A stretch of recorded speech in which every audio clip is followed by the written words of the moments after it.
BTT members, happy Wednesday, happy comic book day. Did anybody get any comics? I saw that the new Frank Miller Superman Year One came out, so I bought that. It was like $7, I think. Oh, ridiculous. But I paid for it, and hopefully it's good. Welcome everybody. Welcome everybody to today's stream. It's the final stream of the week, but streams start up again on Sunday. So that's exciting. And also just a reminder, I think on July 2nd, I'm going to try and do the Q&A that everyone can join, but only members can comment. So we have 3 stories today. It's a pretty good batch of stories, actually. But before we get to them, let's start out with our usual, where are you watching from? I'm feeling a little bit better. Thank you for asking, Alex. I'm not feeling my absolute best, but that wasn't any soda. I was touching up my eye makeup. I think you heard the closing of my cosmetics case. I think you saw this close. Is this the noise that you heard? Mystery solved? All right, Middle Kid 23 is from the Chicago suburbs. Geek Legion of Dune is from Southampton, UK. Ted is from San Antonio, Texas. Let's see here. Oh, Jake's at a beautiful Burbank laundromat. Love that. Oklahoma, Will is folding laundry. Oh, that's fabulous. I love it. Jake's in his office taking a BTT break. Love it. Oh, thanks, Steven. Oh, Kieran, I'm sorry you're sick, but you got out of school. That's pretty good. Are you in school in June? Let's see here. Ingrid is pretending to work in sunny Dallas. It is summer. I tried to cut down on soda, but I still occasionally slip up, I'm afraid. Marco Avecchi is eating a salad in the comforts of my boarding school in Sussex, England. Oh my God, that's so atmospheric. I love it, Marco. Carrie's also in Chicago. Jonathan's in North Carolina. Adrian is in Guadalajara, Mexico. Elliot's in Los Angeles at home, while Raheem is in Louisiana. Dixon David Barber says, from my desk you have a cold? My desk to cold in Antofagasta, Chile. Let's see here. And Jesse says it's a slow day at the Miami Disney Agency. Oh, I love it. Well, we'll see if we can pep things up. All right, so welcome to today's stream. It is indeed slow times. I think everybody's already starting to get ready for the 4th of July holiday. It's kind of like 2 weeks away, but you know how everybody is. I did see the news today that Kevin Feige said as soon as Spider-Man Homecoming comes out, we're off to the races with Phase 4 stuff. Thank goodness. You can really feel the absence of Marvel from the movie news community. All right, so let's get to today's 3 stories. All right, so first up, bam! Little Women had a really nice write-up. I haven't read the actual article yet, but I sure looked at all the pictures. I had to be out this morning, so that's why it's a good week for a slow news week because I have had a lot of things I've had to do away from my desk. But anyway, Vanity Fair, just like they run nice pieces on Star Wars, and they ran one on Once Upon a Time in Hollywood too, also from Sony. Today they had a really nice piece about Little Women. And it trended on Twitter towards the bottom, but it got some attention. I was impressed with that. Although I think a lot of that was like intellectuals and like publications writing about Little Women. I don't really know if people were like going crazy about it like fans. I'm still not quite sure. I'll have a better idea once the trailer comes out. Once we see what the trailer reviews are like, then we'll know what we're dealing with. But this is Greta Gerwig spending her capital. We talk about spending capital all the time here. She's spending her Ladybird capital on remaking Little Women for the 8th time. I think it's a little bit like A Star is Born, which was also remade so many times. And I think that while it has some cachet for that reason, you really have to knock it out of the ballpark to have anyone pay attention to it. And certainly, I think it will probably be nominated for a lot of awards, especially since Meryl Streep is in the cast.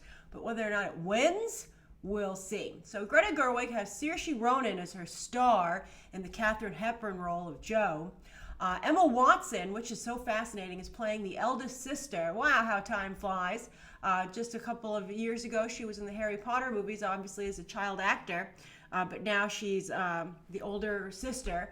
I'll be curious to see as Emma Watson matures as an actress what her career looks like. She struggled a lot at the box office outside of Beauty and the Beast, where I think she was really very well cast. But anyway, there's also Florence Pugh. Pew, pew, pew. I love saying that. Florence Pugh, who is from Fighting With My Family, Midsommar, which is getting some attention, the new horror movie from the Hereditary guy. Ugh. And then also, she's, of course, in the upcoming Black Widow movie. So this is a big deal for her as well. Meryl Streep, again, as I said, stars. So talk about an all-star cast. Like, if you're anyone who's a female actress coming up, you want to be in this movie. Also, Laura Dern is in the film, and she has been crushing it on Big Little Lies this season. She was good last season, but she's really good this season. I love that Bob Odenkirk is in the movie. I think that's hilarious. But you see on the bottom there, I included that picture of Timothée Chalamet, because, you know, he's opposite Saoirse Ronan.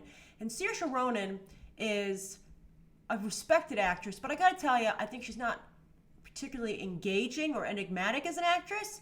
I don't think she's particularly likable as an actress either. Her movies never do particularly well, and so she's the one real potential problem that this movie has, right? I mean, everyone else is going to have to counter the Saoirse Ronan effect. But if anyone can do it, it's the guy standing right across from her, and that's Mr. Timothée Chalamet. There were 2 photos of him in this article, The Movie Lover with your Hereditary hashtag. And both of them looked amazing. I see a middle kid is talking about Laura Dern's line, "I will not be rich," from the last episode of Big Little Lies. That was amazing. But anyway, Timothée Chalamet in both photos for this movie, both stills, looked absolutely like he was just leaping off the screen. The exact opposite of Saoirse Ronan. I mean, if anything is gonna make this guy's career like get even more, if he's gonna become even more of having a legion of fans, this movie's going to do it. I mean, it was brilliant to put him in it, both from the perspective of the film and also from the perspective of his representation. I think he will probably be the biggest star from this movie. And I think that that's crazy. And I think that it's a women's film, and that the biggest person to get the biggest boost out of it would be the male actor. I think it's pretty hilarious. I did see a really interesting comment here. I want to call it out here. Lauren Masters talks about it too. A couple of you, Barbie Minaj, saying there's no diversity. Well, you know, it's a period piece. It's based on a famous novel, and also it's a family. So it's a family. I think that someone could potentially remake the movie with to focus on a family of color in the same time period and what their life was like for them, and that could actually be quite interesting. Or update the material maybe to current times with a more diverse cast. That could be very interesting, but that's not what Greta Gerwig has decided to do. Maybe, looking back, she'll be like, I should have done that, and maybe that would have gotten me some awards. I think this movie will be a very big contender in terms of nominations, but the question is, how many will it actually win? But, you know, Sofia Coppola, and Greta Gerwig, by the way, is becoming the new Sofia Coppola, right down to the pastels, and a leading lady she always works with, right? But, you know, Sofia Coppola removed the character of color from Beguiled and really paid the price for it, as I think she should. I thought the movie was excellent that she did the remake, but that was, I think, a fatal flaw. And, you know, of course, as Hollywood tries to diversify and audiences want to see that as well, you know, why would you remove that character? So we'll see. We'll see what happens. I think the trailer will really have an idea of what we're working with here when the trailer hits. All right, so that's the first story of the day. Hold on, I gotta click on the right buttons here. Story number 2. All right, so Murder Mystery. This is Netflix. Netflix released this over the past weekend. I think it had a major effect on the box office. We discussed it first on Movie Math on Monday. Movie Math was delayed because of Father's Day. And I said, what did you guys do over the weekend instead of going to the movies? And many of you said that you watched Murder Mystery. And I also have put it in some of the comments that I've been doing on my channel in the comment section pinned to the top. And a number of you also said that you watched Murder Mystery there as well. So I was seeing that a lot of people were watching it. And then sure enough, yesterday, Netflix put out a tweet, as they tend to do, because they don't have their viewership is not public. People have to either guess it. You know, some people try and Nielsen it by spot polling people who are subscribed to Netflix. But then also Netflix has to release the information. All right, so let's first talk about the numbers that Netflix put out. and then we'll talk about how people's reaction to it and what my thoughts are. So Netflix said, what do you know?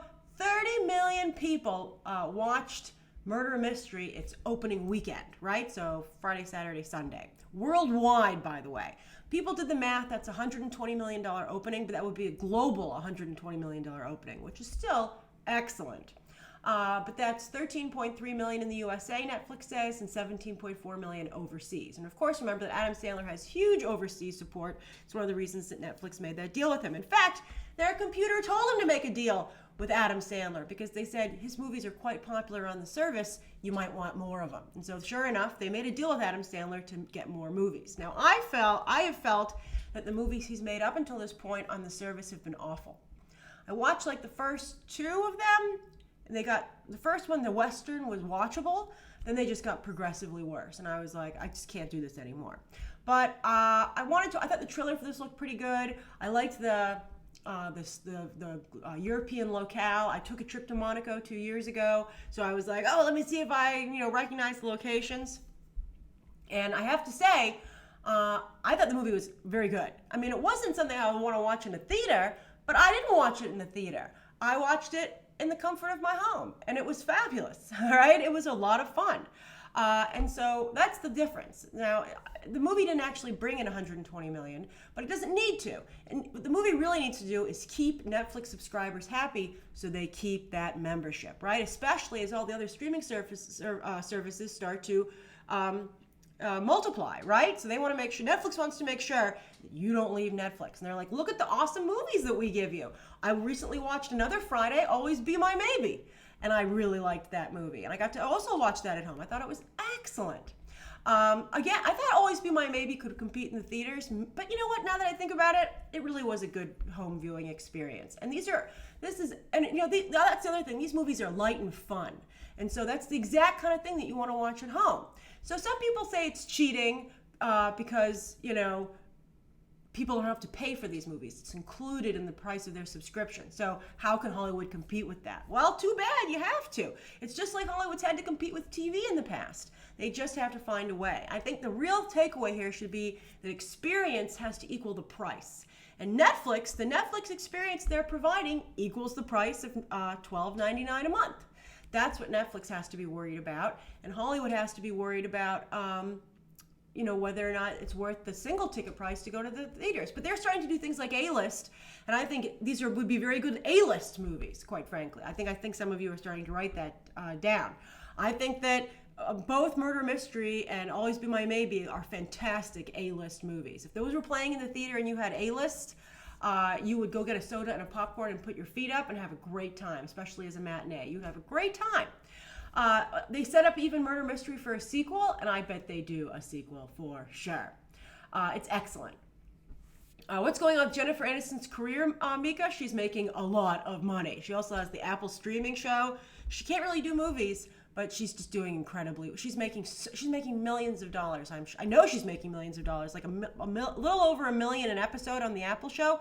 And I'm sure she made a couple million for this as well. And I gotta tell you, having watched the movie, she earned it. Adam Sandler was good, but Jennifer Aniston did a lot to make that movie better than his other work. She was very, very good. So if you're looking for something to watch, I highly recommend Murder Mystery. I know some people didn't like it, but you'll know within about 10 minutes whether or not it's for you. I thought it was a lot of fun.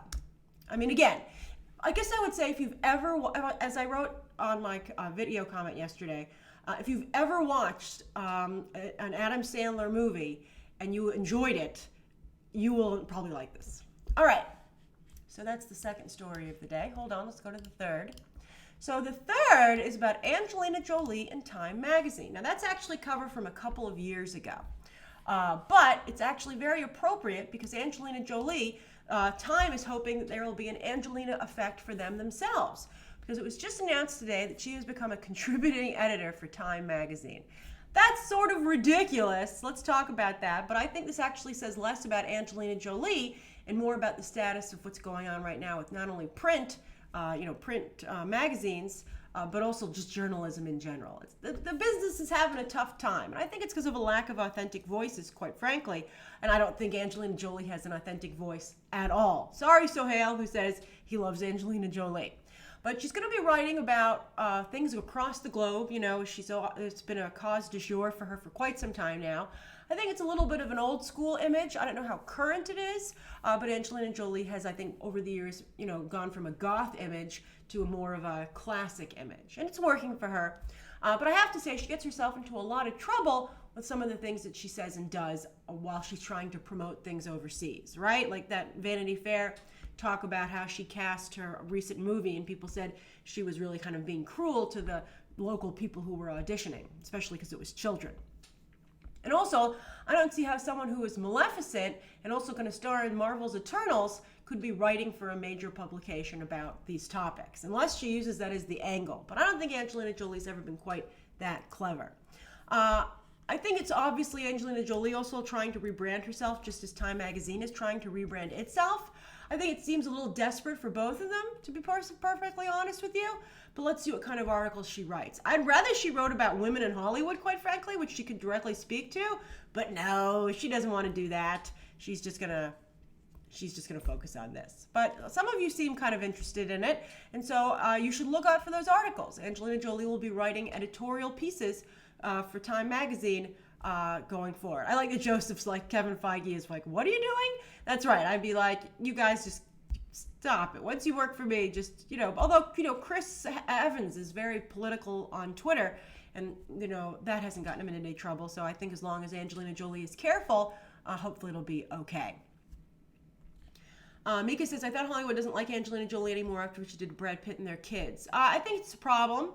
I think a lot of audiences don't like her. I think Hollywood's been very supportive of Brad Pitt, which is why Angelina Jolie's kind of backed off of that. We'll see. I mean, this is obviously Time Magazine.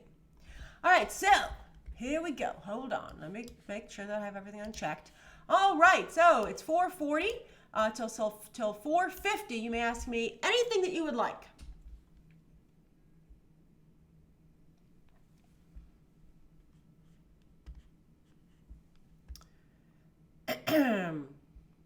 Oh, Max, that's a good idea. It would be great for her to write about the Sony leak. Very clever. You'd be a good editor. Ted says, do you think that Disney planned this Endgame re-release with the post-credit footage all along, or just to push it over the top? It's total. I think they would have had something better available to play at the end if they had planned this all along. I think they were like, let's see if we can do it. Because I think if they're so close, I think they're like, oh, it's going to just kill us if we don't make it. Let's just try it. I mean, I think they don't want to feel they left anything on the table. I think they want to feel they did everything they possibly could. And this certainly falls under that. As I tweeted earlier today, how people remember this will have a lot to do with whether or not these are some like legit cool end credit stuff, or if people sit through 3 hours again for like what's essentially garbage. So I'll find out. By the way, I am so gonna ask when I go to the box office and be like, "You're gonna play the end credit stuff after this, right?" And I'm not sitting through this, and then it's not the copy that doesn't have it. All right. Jason said, "Is it possible to rewatch your watch-alongs, or are those just live events?" No, the Captain Marvel one is still up. If you go over to the main channel and you look up Captain Marvel, that should come up. Alex says, what's on the top of your list for Marvel to bring to Comic-Con? I don't care, to be honest with you. I think they're going to cover everything at Comic-Con and D23. Where they do the Disney Plus stuff, where they do the movie stuff doesn't really matter to me personally, because it's going to get out there. I think it makes more sense to do Phase 4 stuff at Comic-Con and then the Disney Plus stuff at D23. But let's just see what they decide to do. I mean, especially since Warner Brothers isn't going to Comic-Con, as Lauren just pointed out, they have a chance to really just kind of blow everybody out of the water. Connor, I did see Pixar announce their Soul movie, and I'm sure that we'll have more stuff, more information, including probably a first look at D23, as I tweeted earlier today.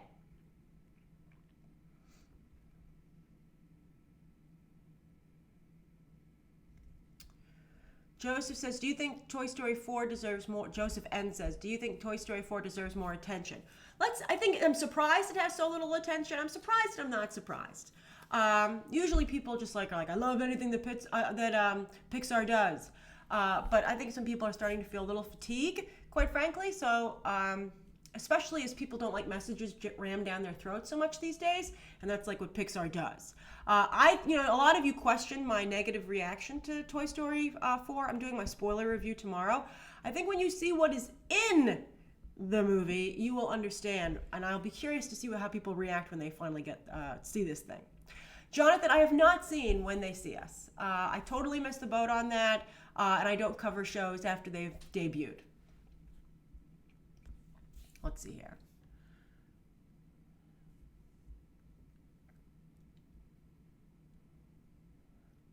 Stasio says, when do you think they will announce the cast for Matt Reeves' The Batman? I've heard like in the next month or so it could literally be any day, especially because they're not going to Comic-Con. So I think they're probably going to want to make a lot of noise, maybe right before Comic-Con, so maybe like right after 4th of July. My favorite Toy Story, Damon, is the first one. I hate the third. I tried to rewatch it recently to get ready for Toy Story 4, and I fell asleep. And I never fall asleep. I was very tired in my defense, but I never fall asleep watching movies.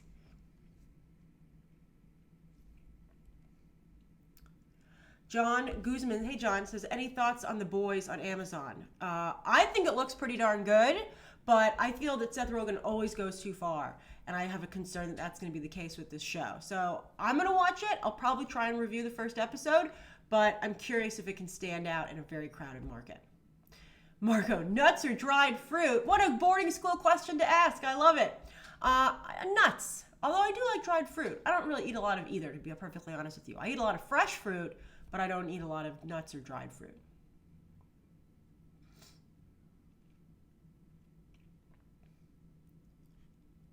Megan says, Grace, do you think we're getting... Hey to you too, Megan. Do you think we're getting the final Stranger Things trailer tomorrow as we're 2 weeks out? You never know with Netflix, but they're going to have to release it pretty soon. I'm waiting for them to freaking tell me about screeners. I'm like, come on, it comes out on a holiday. Please give me some screeners. Oh, thank you, Zakaria. That's very sweet of you. Platinum Diva, I think Birds of Prey will definitely be dark. I mean, it has to be, I think, with the way it's set up. Carlos, Rachel Brosnahan is Jean Grey in the MCU? That's such an interesting idea.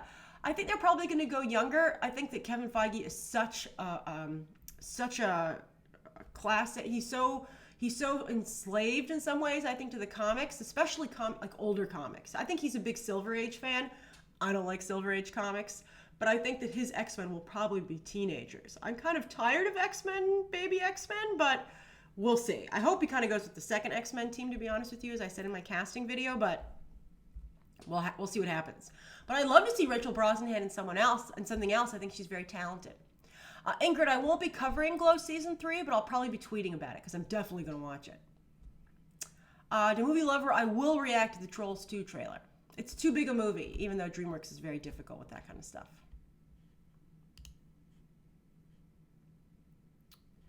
Let's see here.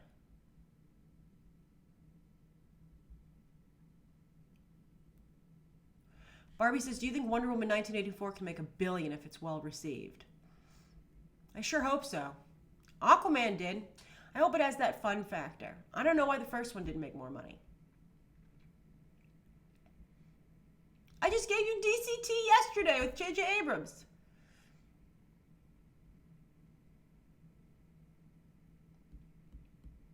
Three minutes to go. Jason, I thought the Glow Season 3 trailer was great. I feel like Gina Davis kind of messed herself up with plastic surgery. I feel kind of bad about it, but I'm just excited to see her anyway.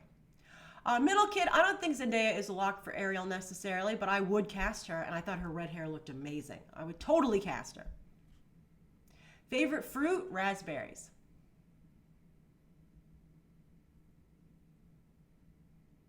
Max says, what do you think of Caitlin Dever from Booksmart as Batgirl? That's actually pretty good casting. She might be a little too angry, though, for Barbara Gordon, though. Barbara Gordon has an innocence to her, which is, shattered in The Killing Joke.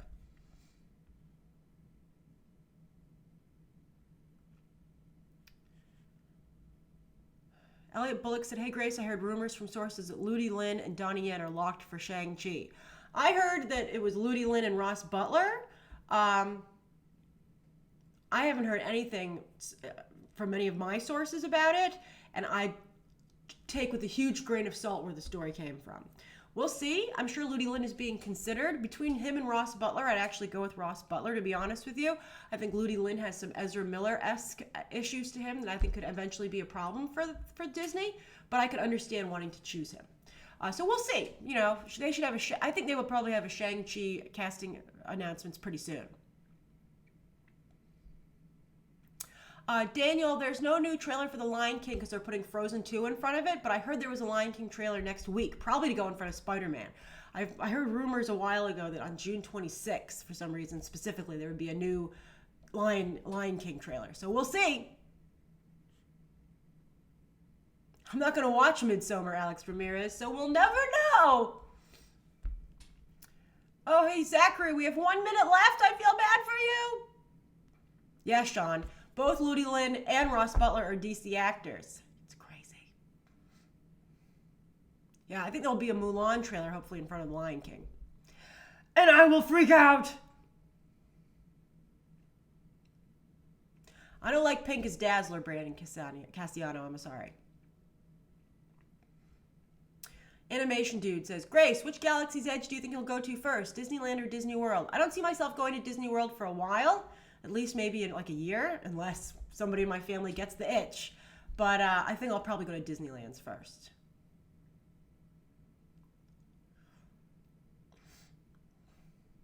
Oh, Lion King tickets are on sale June 26th to Movie Lover. There will be a trailer that day for sure then. Let's see here.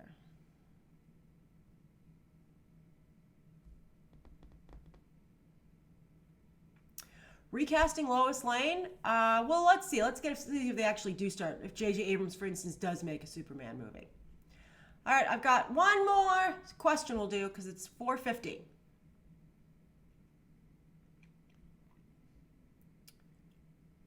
Survivor of Storms. Hey, Red. Red says, I met Survivor of Storms, of course, for the Game of Thrones screening in Los Angeles.